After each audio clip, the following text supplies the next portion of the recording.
Hello, my name is Sharon Marine, and I'm the Vice President for Alumni Relations and Development at the University of Chicago. It's my absolute honor to welcome all of you to this year's Alumni Weekend at Home. While our events look different this year, I'm thrilled that all of you could join us today as we continue the great tradition of celebrating and connecting our alumni community. Our alumni are one of the most important reflections of the university. Your impact on the world, your personal and professional successes, and the commitment you demonstrate to the university are all vital to our reputation and continued success. We hope you know that your presence here today is deeply appreciated by our community at large, and we look forward to seeing all of you again on the quads in person very soon. Now, I have the great pleasure of introducing Alumni Board President Margaret Mueller and incoming University of Chicago President Paul Alivisatos. Margaret Mueller received her Master's of Arts in Social Sciences at the university in 1997, and she serves as the current president of the Alumni Board. In her day job, she's the Chief Executive Officer of the Executives Club of Chicago, and in this role, she's responsible for driving the strategic vision and execution of how the club delivers on its mission of serving as Chicagoland's premier resource for connecting, developing, and growing best-in-class leaders. Prior to becoming president of the Alumni Board, Margaret has had a long history of engaging with the university broadly and with a Master's of Arts program in social sciences specifically. As an industry expert, she has brought her expertise into the classroom as a guest lecturer about market research methods and as an advisor and coach of students in the management labs at the Booth School of Business. Incoming President Paul Alivisatos is an accomplished leader in higher education and a world-renowned scientist. He is currently Executive Vice Chancellor and Provost at the University of California, Berkeley. He is also the Samsung Distinguished Professor of Nanoscience and Nanotechnology in the Department of Chemistry and the former director of the Lawrence Berkeley National Laboratory. A native of Chicago, Paul is also a University of Chicago alumnus, having received his bachelor's degree in chemistry in 1981. And it's only appropriate that Paul is here with us this weekend as he is celebrating his own 40th college reunion. Paul will become only the second University of Chicago graduate to serve as university president in our 130-year history. Margaret and Paul, thank you so much for joining us, and I'll turn it over to you. Thank you, Sharon. Good morning, Paul. Good morning. Morning, Good to see you. Great to see you, and thank you, Sharon, for the introduction. Yes, thank you. We have lots of people on. This is really exciting. So we're going to just jump right in. We have a lot of questions from alums too. Thank you all for submitting your questions. We're going to get to a bunch of them. Not surprising, a lot of your questions were also ones that we were already going to ask. So we're covering some great territory today. So first, welcome back to Chicago. You know, the city just launched a program just last week to recruit tech talent that has ties to Chicago, to come back to Chicago and grow their tech careers here. And I know the university has been really involved in that. It's called Come Back to Move Forward. So it sounds like the campaign worked with you. You're the first one to actually come back, you know, since they've launched the campaign. So it's great. What are you most excited about coming back, both to the university and then also the city of Chicago generally? Well, thank you. And indeed, I am coming back to move forward. So I like that framing very much. First of all, let me just start by saying I really love the distinctive style of thought that the University of Chicago just has throughout. In all of my early meetings with faculty and with students and with the staff at large, I'm always asking people, what are, you know, please, before we start, just each of you tell me, what are you thinking about? What's your mind engaged on? And it's just absolutely astonishing how consistent that style of thought is, of really deep, curiosity-driven thinking and wanting to really get to the bottom of things. And that comes across, even in the flatland of Zoom, you can just feel that energy of the thought. So I'm excited about that. But in the city itself, during the COVID period, I visited a couple of times. I've had a chance at least to walk around a lot. I see public art everywhere. And I also see the wonderful, inspiring, but functional architecture style of Chicago still there, very vibrant. And to your point about coming back to move forward, I see a lot of energy, both at the university and the city, about really wanting to see some of the very important and deep issues be challenged and taken on in the Chicago area. So I'm really thrilled. Oh, we're really glad to have you. Every member of the community has a spot or two on campus that has become very special to them, either from spending many, many, many long hours there studying and writing, or connecting with friends. For me, I'm probably dating myself a little bit. It was the Classics Cafe. I spent almost all my time there writing my master's thesis. So what are some of those special places for you? What are some of the most vivid memories you have from campus? Okay, well, I think I spent way too much time in the Divinity School GTU bookstore, which was in a basement, and it was the best bookstore. It had books all the way from physics and philosophy to the history of Islamic thought. Everything was there, and I spent way too much time there. I didn't spend enough time, but my favorite study spot was in Harper Library. I loved studying there. I spent a lot of time in Cobb Hall because that's where Doc Films was. But another place that I actually ended up visiting quite a lot, especially in my first year there, was at Sunday dinners, often at Valois See Your Food, which I understand is still there in Hyde Park and kind of an institution. And that was quite a wonderful experience because there we were, young college kids, and we were very much welcomed into that environment. And so for those of you listening, if you want to hear more about Paul's history with Doc Films, we're trying to not replicate any of the territory that was already covered in the fantastic Maroon article. So please go read that. I'm sure many of you already read it, but there's a lot more background. It's a great interview. And so we're going to try to not duplicate that and cover some other things. So I know that the entire University of Chicago community is really excited to have an alum as president. You are the second in 130 years after Edward Levy, who was from 1968 to 1975. I know that a lot of the students in particular right now are just excited to feel that there's someone there who will understand them and their experience at the university. So how do you think your experience here as a student will inform the ways in which you engage both students and alums as president? Well, thank you. And Sharon mentioned that I'm also celebrating my 40th year. So 40 years ago, in June of 1981, it's almost to the day, I came out to California to start my next series of studies. And as I reflect back on that now, I really recognize the extent to which my time at the University of Chicago, the university really gifted to me the tools that I needed to try to lead a life of purpose. And I was ready. I really wanted an adventure, but I was also I was a little frightened. I had a lot of self-doubt. I didn't know what would happen.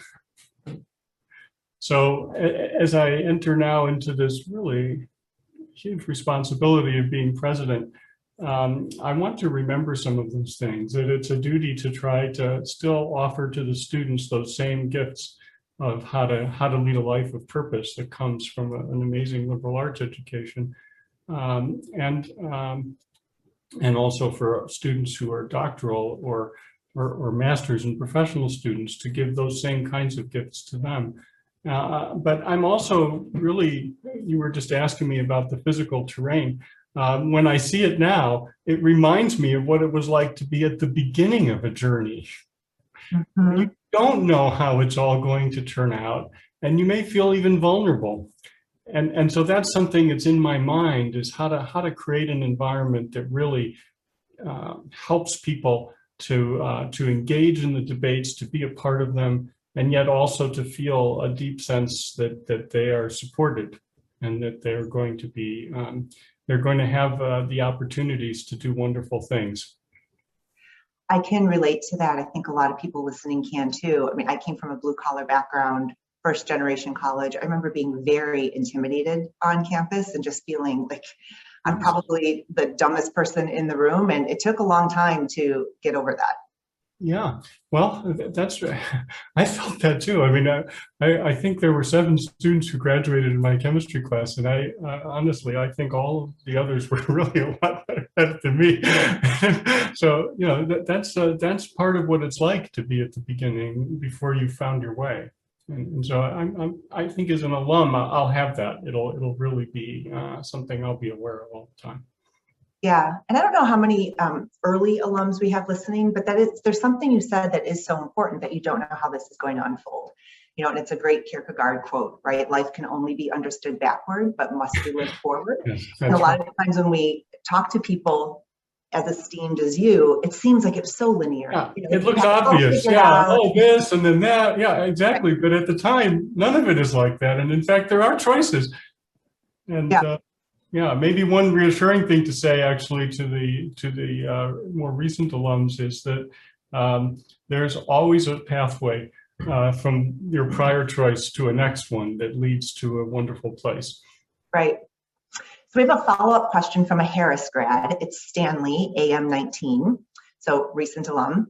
What is your personal vision for the future of the University of Chicago students and alumni? Yeah.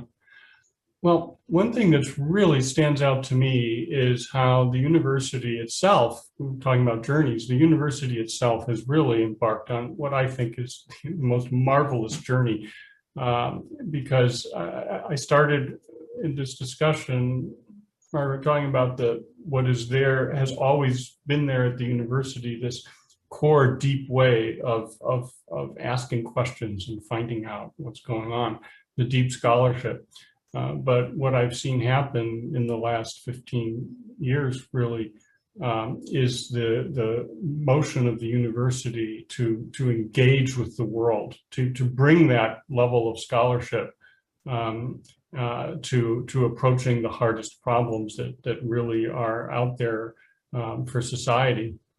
The Pritzker School of Molecular Engineering is just an astonishing example of that. I love that whole conceptualization and how it's developing. But that's really, it's only one aspect of it. I've been meeting with people through Zoom across the university, and there's just a wellspring of desire and actually work going on across the university, whether it's in arts or what's going on in the urban labs, which we'll probably talk about later, or what I see going on jointly with Argonne and Fermi and the quantum information networks. It's astonishing to see how much the university has begun this motion towards really engaging on those kinds of problems. And I see one of my principal roles is to really continue that and to help elevate it to a next level, to really take it to the next stage. And so that's something which I'm going to be approaching. And I think for it to happen, it really does require the whole university community to engage on it and to think about it, including the alums here, students, faculty, all of the amazing staff. It's got to be a collective project. Well, and that's what's so fantastic about you. And I can't imagine a better person to lead the university through this next chapter. You've had a prolific scientific career. We won't list everything, but for those who don't already know, just a little bit of background, you are a pioneer in nanomaterials development. You're an internationally recognized authority on the fabrication of nanocrystals and their use in biomedical and renewable energy applications. And you've also been a leader on the administrative side of higher ed. So can you tell us a little bit about when you made that switch and what inspired you to become involved in the administrative side of higher education? Right. There was a moment in my career as a scientist where this happened sometimes. We were fortunate. We had a brief moment where we could make certain kinds of nanomaterials in my research group that others couldn't yet. And we wanted to share that. And it turned out the best way of sharing it was actually by creating a facility for that purpose that was just open to other people. And it turned out I found the creation of that in a kind of leadership role to be deeply rewarding, made me a better scientist. I don't know if you've ever heard of this classification, but a famous mathematician and physicist, Freeman Dyson, he called scholars birds and frogs. Birds are the ones who kind of survey the landscape and make connections between things, and the frogs kind of sit close and examine what's going on nearby. And so I'm in the bird category in that regard. And so in different roles, in my leadership roles, I could see the landscape of things. And I just loved being director of Lawrence Berkeley National Lab, because every single day I was in that role, I learned a new piece of science, which then in turn came back and helped me be a better scientist. But when I was doing that work at Lawrence Berkeley, I also found that the range of topics was, if anything, not wide enough. If we wanted to think about energy, environment, climate, we needed social sciences. We needed even the humanities to think about that. And so I missed that. I missed the full spectrum, like what would occur at a University of Chicago, the full spectrum of all the different ways of thinking. And I also just so much wanted to feel that energy that the young people bring and permeate a campus. Just, there's a vibrance and energy to that. And I wanted to feel that again. And so to me, the role really is one that's so exciting, because there's so many ideas. I love to engage on those, but also the feeling that there could be an impact on thousands of the most creative people in the world. Right. I mean, what a wonderful opportunity to have. Yeah, I think the university's always been special in that regard, but even recently, the number now of interdisciplinary kind of cross-pollinating joint degrees is wonderful and speaks directly to this. And that allows you to explore in all different ways. You're not locked, in a path. If you are getting a PhD in chemistry, but you also want to take, a graduate class over here in, sociology or anthropology, you're welcome to do that, and it's encouraged. And yes, and in fact, that's where the most exciting things will usually happen, is when people make that kind of excursion. Yeah.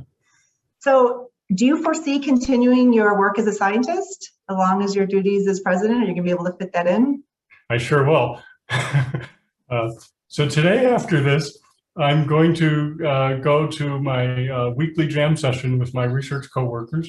Be a couple hours of some graduate students and postdoc colleagues. They'll bring their struggles, their latest findings, what's working and what's not. And typically, I spend a few hours during the week, and then a little time on the weekend like that with my coworkers. And one of the things that's so amazing about that is I see what it's like through their eyes.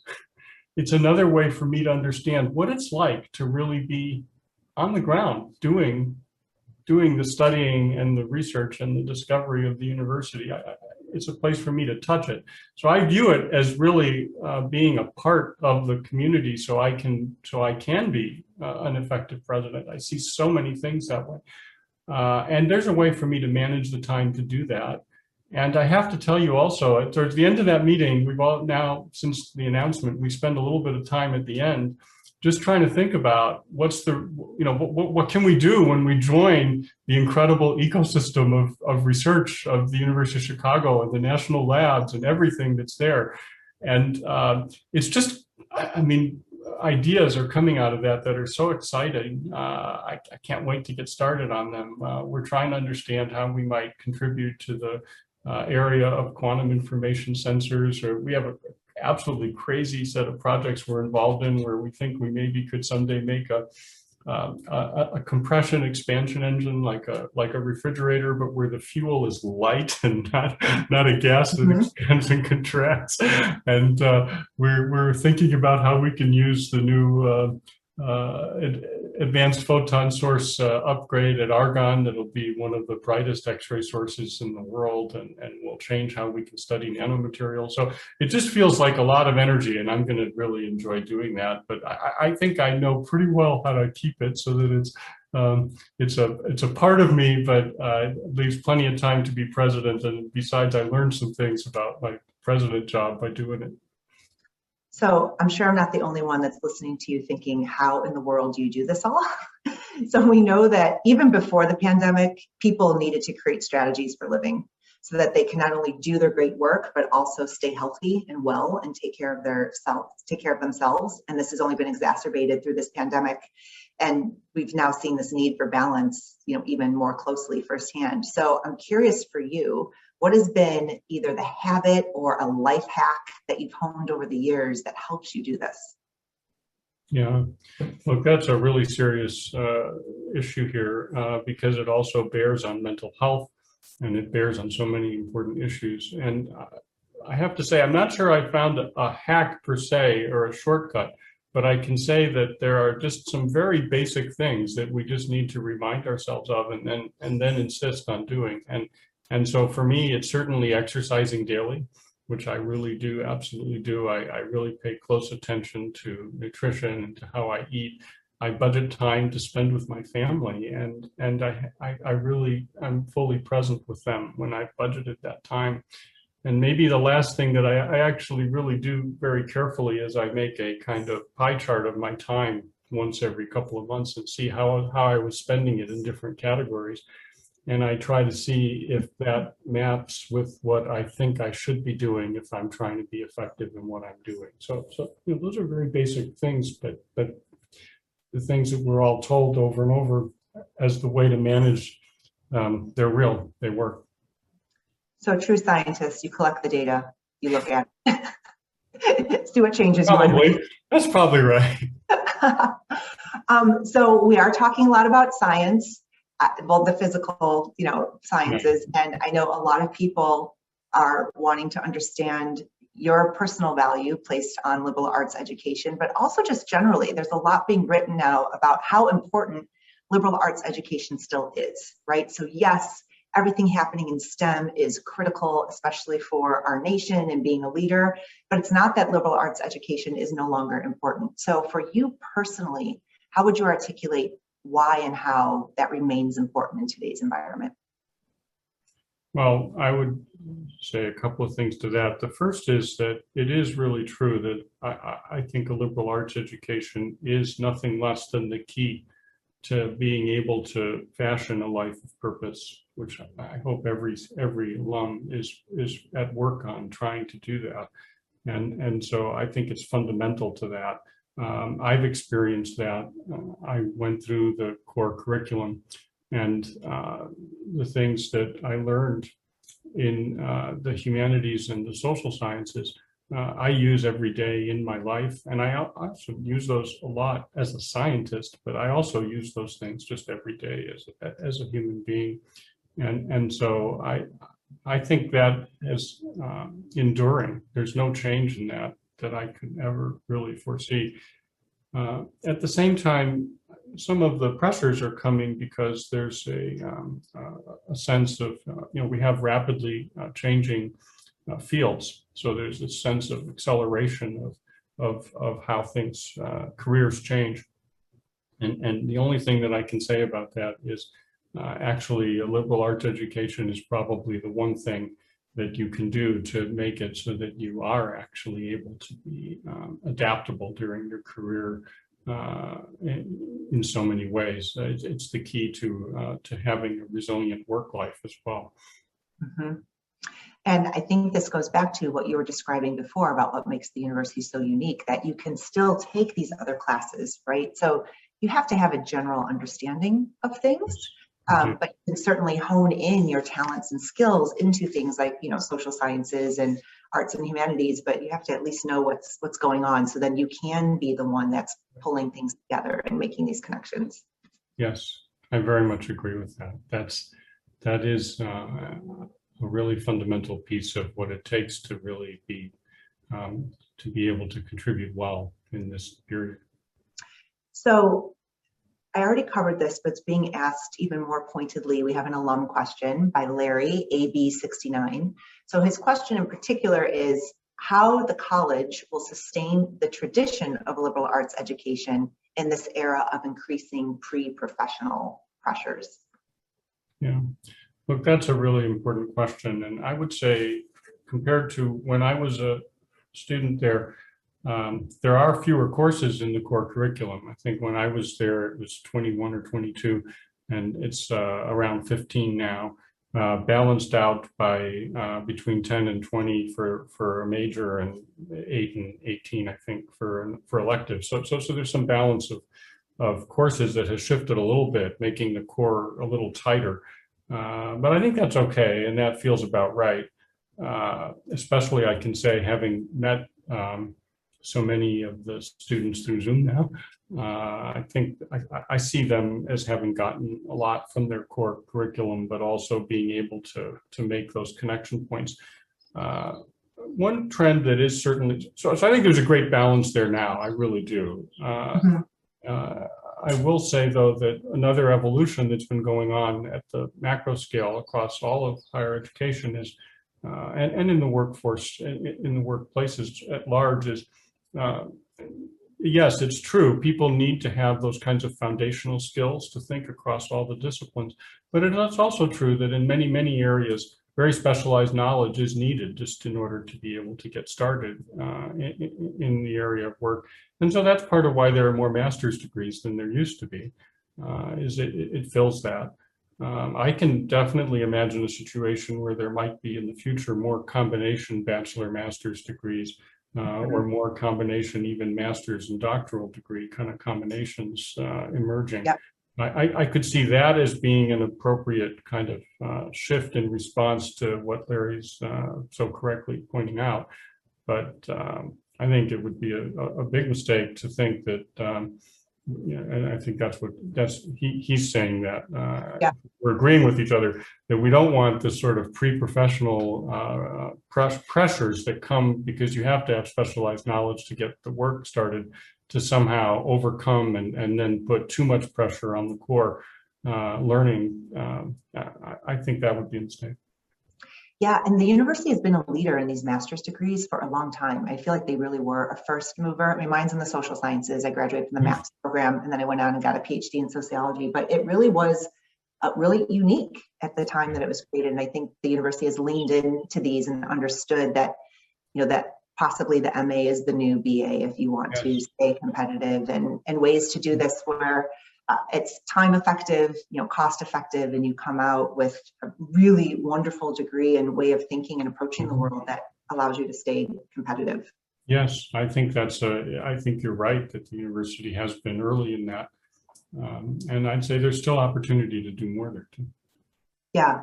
So I personally got a lot of questions when people found out that I was interviewing you, because I am from the social sciences and humanities. And so I'll just ask on behalf of them, those who feel that they might be left behind with such science heavy leadership in the university and this focus, what do you say to them?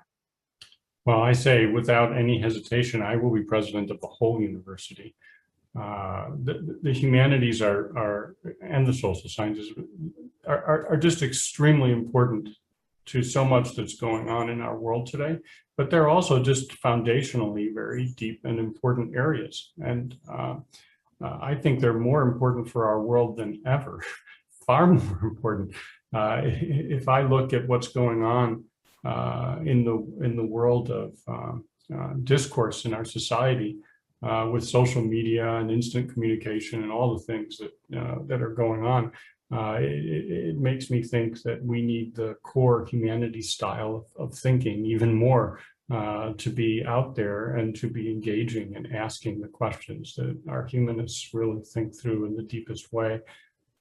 I'm also struck by the degree to which, as I'm coming back to the campus, I see the arts flourishing. And I see that as being really exciting and a very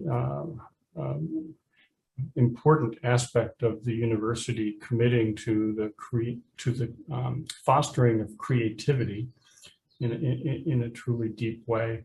And I see the social sciences as just being central to so many of the things that we need to do in the future.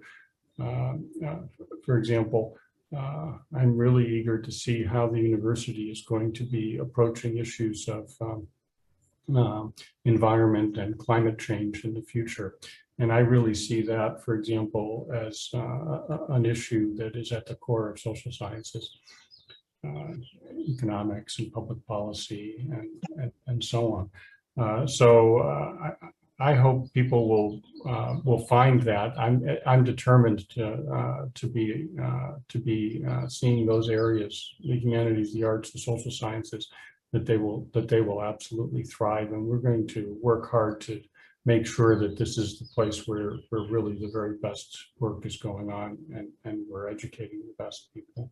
Yeah, and again, personally, I'm a little biased. I don't think there's any better university to do this, to bring disciplines together. So let's move on to another hot topic. We had a lot of questions come in. I see even more coming in through the Q&A here. The University of Chicago has a reputation for leadership and free expression. It's home to the Chicago principles. Also, you're not new to this. UC Berkeley has long been known as the home of the student free speech movement. So it's sort of a two-part question. Your own views about free expression in higher education, and then interestingly, if you are observing any differences in our approach as a private institution and what you expect going forward versus Berkeley as a public institution. Are there differences? Is it generally the same? Yeah, look, I wanted to answer that question by mentioning something about myself. I spent my adolescent years living under an authoritarian government, dictatorship. And I was in classes where my teachers were frightened that a student might write something in an essay, because the essays were read not just by the teachers, but by others, that could land them in jail. Maybe they were fostering in the classroom something that they shouldn't be, and that was showing up in student essays, and they could be persecuted for it. And that was corrosive. It actually made it almost impossible for any kind of discovery or real sharing of knowledge to occur the way it should. So I've experienced firsthand what suppression of expression, free expression, does to a place of learning and discovering. So it's not something I come to in a light way. Mm-hmm. Free expression is really the foundation of a university, of any university, if it aspires to be a place that shares and creates new knowledge. So that's true whether it's a public university or a private university. It's foundational. I'm very pleased that the University of Chicago has taken such a strong, principled set of positions on this. And I absolutely will be continuing those. And we have a question in the chat. I'm trying to do my best, everyone, keeping track of all this. So if I miss you, it's not out of a lack of trying. But I think it's a relevant follow-up question. Which authoritarian country did you grow up in? Because not everyone knows your history. I was in Greece. Yep. During the years in the late 60s to the mid 70s, when there was a military dictatorship that was eventually overthrown and succeeded by a democracy. So we have another alum question. It's from Hollis, MBA'75, asking, are there any deviations between the legacy views on speech and thought that represented Chicago and your own? There aren't actually. I've been looking closely at the history, reading John Boyer's book actually on the history of the university, which is a wonderful book.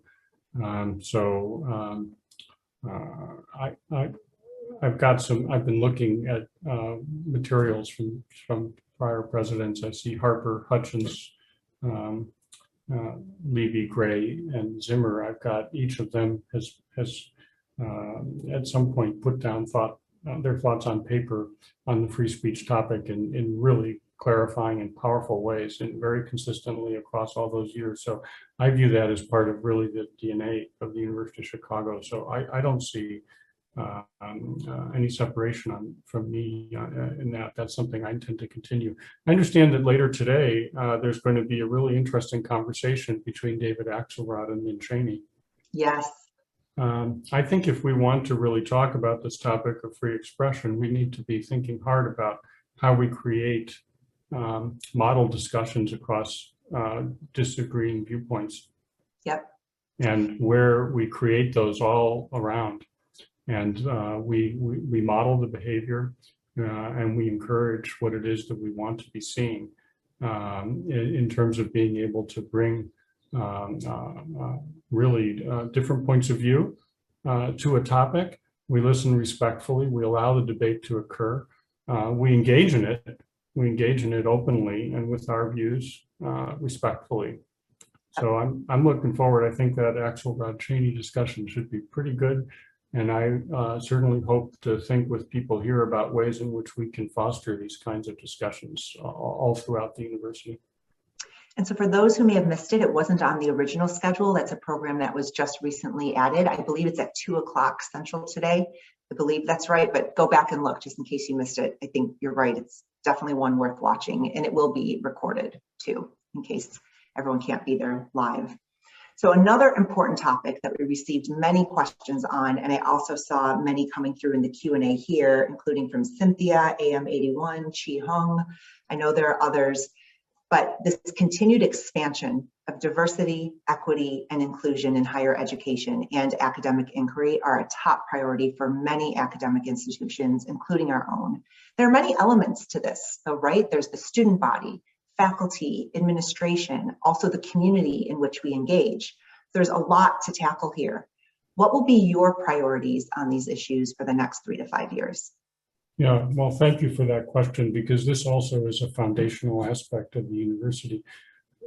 For us to realize what we just talked about, this kind of open debate, for it to be part of finding the kind of environment that we would like, requires that all voices be present and that those voices actually are able to speak and feel able to speak. I met a student in Zoomland recently who's graduating now. Brilliant student, an African-American woman from the Chicago area. And she told me that in her STEM classes, she was the only Black person. I mean, that includes her fellow classmates, that includes the graduate student instructors, that includes the faculty, that includes the staff who are supporting the class. Mm-hmm. Very hard for her to enter that debate in the same way as others. It's hard to bring your voice to the table. We already talked earlier about what it's like to be at the beginning of a journey. Right. But imagine now that there's no one from your community there. It makes you feel even more isolated. It makes it even harder. So all of the research we know, a lot of really powerful psychology and social science research also shows that diverse teams, open teams where people can discuss and they feel like they belong, those are teams which are the most effective at problem solving, and that applies to communities at large as well. So that's why the people asking this question are right, that this is a foundational aspect of the university, and it's something that we have to pay great attention to, and that where we have lots of gaps.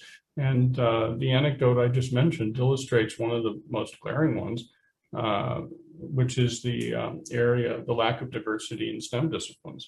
So let's just take that as an example. There's important work to do here, really serious and important work to do. And I really want to work with the University of Chicago community as a whole to bring a sense of urgency to it. There are many things that we can do. I need to find out more what really is happening, what's really the state of affairs, where is the state of play, but we can bring a lot of creativity to this.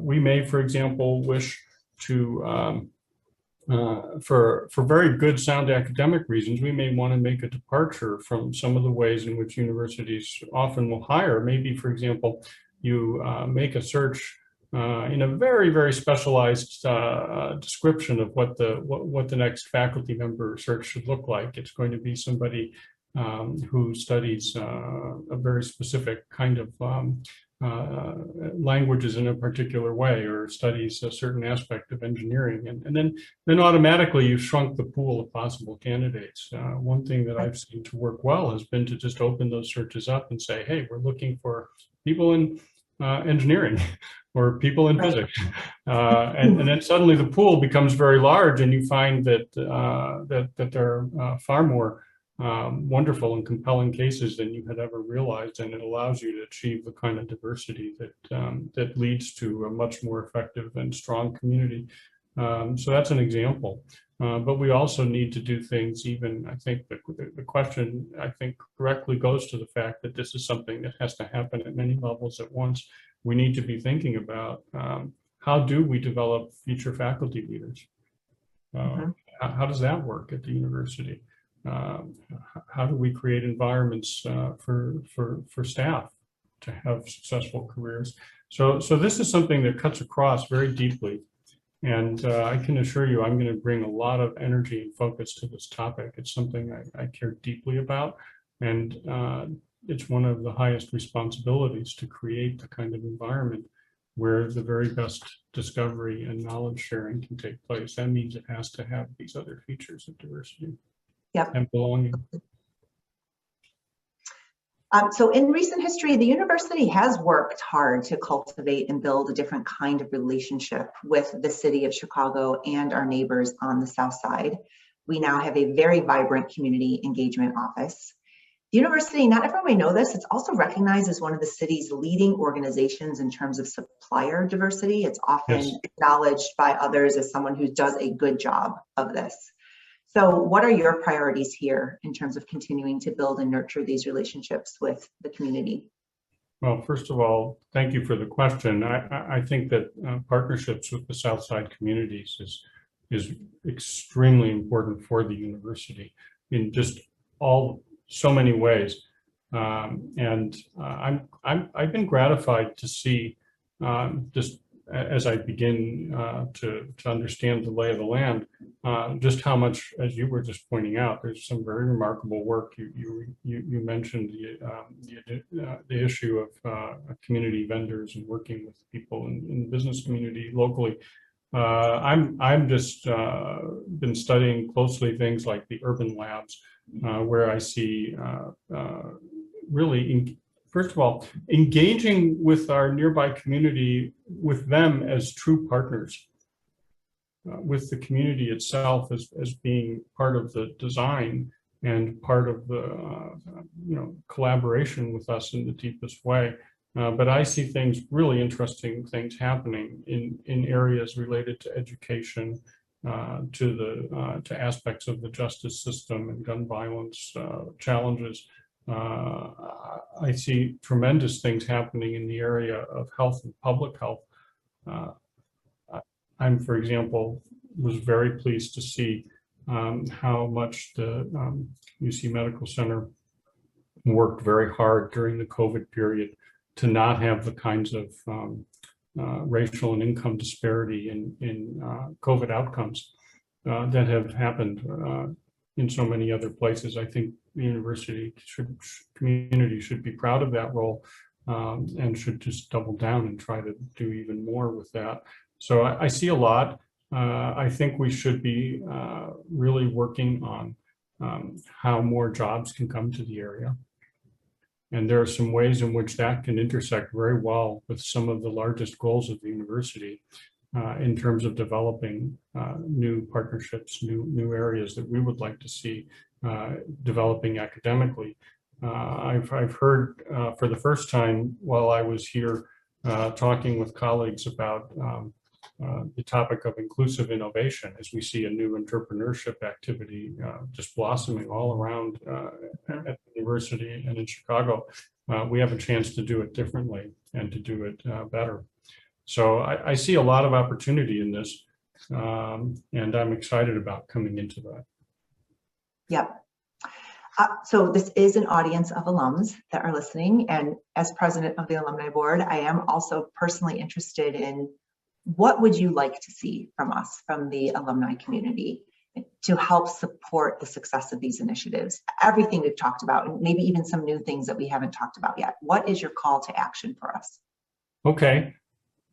The university is taking a next major step in translating the foundational discoveries and the learning that goes on here to more practical benefit of society.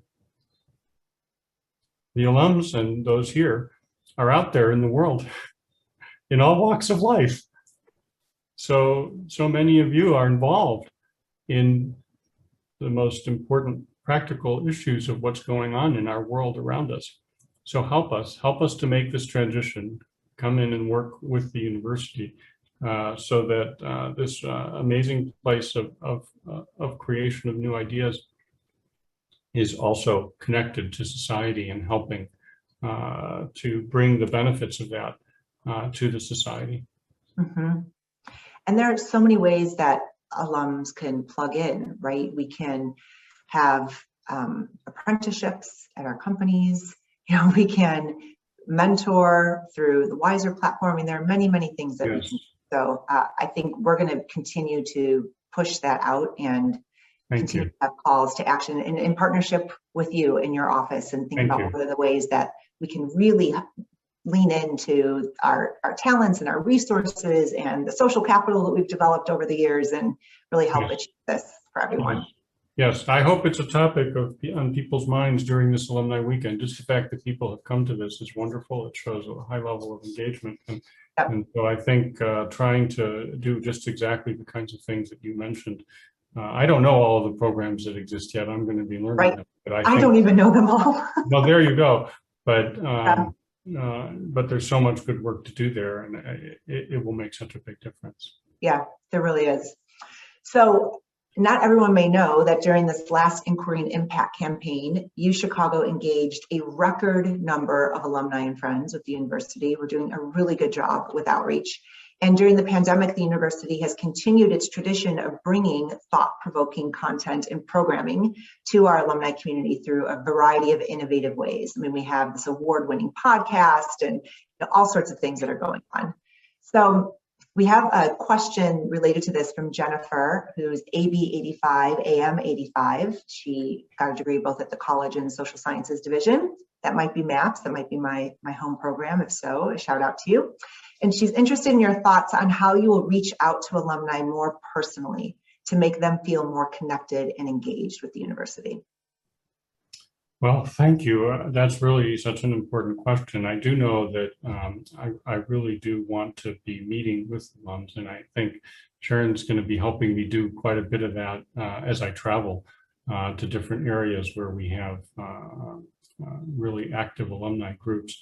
And all of those, I certainly intend to do that.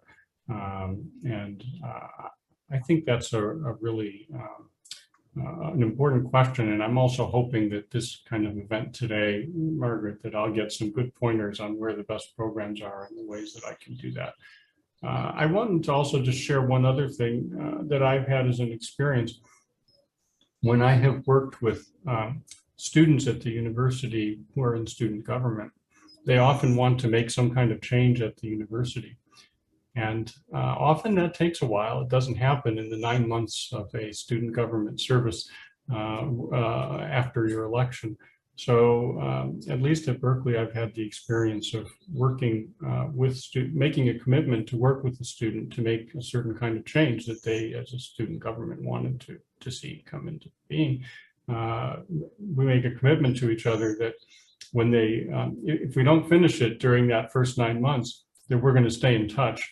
And they're going to be they're going to pass the project on to another student leader for the next year, but they're going to stay every much as involved as a recent alum as they might have been otherwise. And I found that way that I've been developing a network of alums who remember the fact that we worked together even after they graduated, but in their early years, to make something change at the university that meant a lot to them that they really wanted to see happen. That's an example of how I really will work hard with alums to make things happen inside the university that they believe in. Well, I can speak on behalf of them. We're ready to dig in and to answer your call. There are so many more questions coming in, and these are all a lot of foundational things that I think you will be thinking about and clearly articulating your point of view on. And so I'm not going to finish those because really great topics, but I think you'll be hearing from our new president on these in the coming months. But I don't think you all get an opportunity to know someone personally. So what I'd like to do in our last 10 minutes is do a bit of a rapid fire get to know you round, if you'd be up for that. Let's do it. Okay, let's go. First thing you do when you wake up. I meditate for 10 minutes, and then I listen to the Goldberg variations when I make breakfast. When you're faced with a tough situation, you don't know what to do, how do you approach it? I think back and try to make sure that what the different paths I'm looking at, I check them back against core values. And I just try to make sure, am I following my values? Am I leading from my values? The best business book you've read and the lesson that you've applied to leading organizations. What is Strategy by Michael Porter? It's a book that really helps define what is distinctive and helps to think through what it is that will help an organization to have an integration of its strategy through all levels of what it does. I really like it a lot. Best lesson on leadership you've learned that you would like to impart to this community? Treat everyone with dignity and respect. Work to achieve the success of others and give the credit to them. We have a fun one from an alum. Hillary received a JD and MBA in 1981, but got a BS from University of California, Berkeley. And Hillary wants to know your top difference between U of C and Cal. They have different styles, both incredible, deep thinking institutions, but completely different styles. At Berkeley, the quest is to upend conventional thinking. And at the University of Chicago, it's to peel back the layers painstakingly until the truth is laid bare. Oh, interesting. I've never heard it that way. That's great. What's your favorite app on your phone? The Daily Art. I look at it every morning. It's a museum run art that picks a piece of art from somewhere around the world and shares it every day. Favorite emoji? The Namaste. You mentioned that it's your 40th. So you have a question from a classmate, Edward, who also graduated in 81 and then also got an MD in 85. In what dorm did you reside your first year? The Shoreland Hotel. It was the first year that it was belonging to the university, and only 2 floors were converted into dormitory. The rest still had single residency occupants who were elderly and many actually very disadvantaged. So we were 2 floors of 17 and 18-year-olds and a couple of really kind faculty and some very elderly folks, all trying to make our way in the world together. It's pretty interesting. Yeah, it is. What keeps you up at night? Well, first of all, I have an extremely low caffeine metabolism, so any coffee will just do it instantly. So I have to be very careful with that. But if I think I've really missed something during the day, it will really occupy me and keep me up. So I really try to be present when I'm doing these things so I don't have that experience. What is one thing that you're seeing out there on the horizon that you are most intrigued by? I'm excited about the ways in which computing and data science as a kind of core methodology is going to change almost every academic discipline. And I'm really interested to see how that's evolving at the University of Chicago. It seems to be really happening in a remarkable way. And I want to learn more about that and then see how we can take it further.